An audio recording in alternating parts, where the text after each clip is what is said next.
పేదల ఇళ్ల కూల్చివేతపై అసెంబ్లీలో చర్చించాలని బీజేపీ నేత ఏలేటి డిమాండ్ చేశారు. ప్రధాన ప్రతిపక్షంగా బీఆర్ఎస్ విఫలమైందని ఏలేటి మహేశ్వరరెడ్డి విమర్శించారు. రైతు భరోసా, మూసీ కూల్చివేతలు, 6 గ్యారెంటీలపై అసెంబ్లీలో ప్రభుత్వాన్ని నిలదీస్తామని స్పష్టం చేశారు. అసెంబ్లీలో రైతుల సమస్యలు, రైతు భరోసా ఎగ్గొట్టడే అంశం, 6 గ్యారెంటీల అమలుపై ప్రభుత్వాన్ని నిలదీస్తామని ఏలేటి వెల్లడించారు.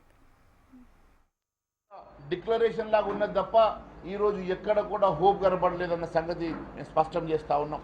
మీరు అనేకమైనటువంటి అంశాలు, అనేకమైనటువంటి సమస్యలు ఉన్నాయి. ఏ అంశం మీద, ఏ సమస్యల మీద కూడా ప్రస్తావన చేయకపోవడం చాలా బాధాకరం.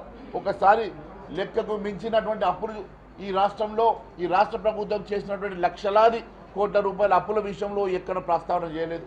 హిమాలయ పర్వతాలతో పోటీ పడుతూ ఈరోజు ఈ అప్పులు ఈ రాష్ట్రంలో వస్తూ ఉంటే మరి ఏ ఒక్క అప్పు విషయంలో కూడా ఈ రాష్ట్ర ప్రభుత్వం చేసిన అప్పుల విషయంలో ఎక్కడ కూడా గవర్నర్ గారి ప్రసంగంలో మరి లేకపోవడం చాలా బాధాకరం. నేను అడుగుతా ఉన్నాను, రైతుల విషయంలో, వ్యవసాయ కూలీల విషయంలో, మరి పెన్షన్ల విషయంలో, మరి వృద్ధులకు ఇవ్వాల్సినటువంటి పెన్షన్ల విషయంలో, రైతు భరోసా విషయంలో మరి ఎక్కడ కూడా ప్రస్తావన చేయలేదు.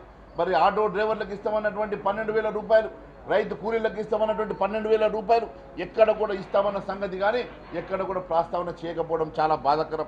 మీరు ఒకసారి చూస్తే ఈరోజు మరి రాష్ట్రంలో గవర్నర్ గారి ప్రసంగం చూస్తూ ఉంటే ఎక్కడ కూడా పసలేదు. ఎక్కడ కూడా వారి ఆలోచన విధానాన్ని మరి రేపు చేయాలనుకునేటువంటి మరి కార్యాచరణ కూడా ఎక్కడ ఈ ప్రసంగంలో మరి ప్రస్తావించకపోవడం చాలా బాధాకరం అని చెప్పి తెలియజేస్తా ఉన్నాను.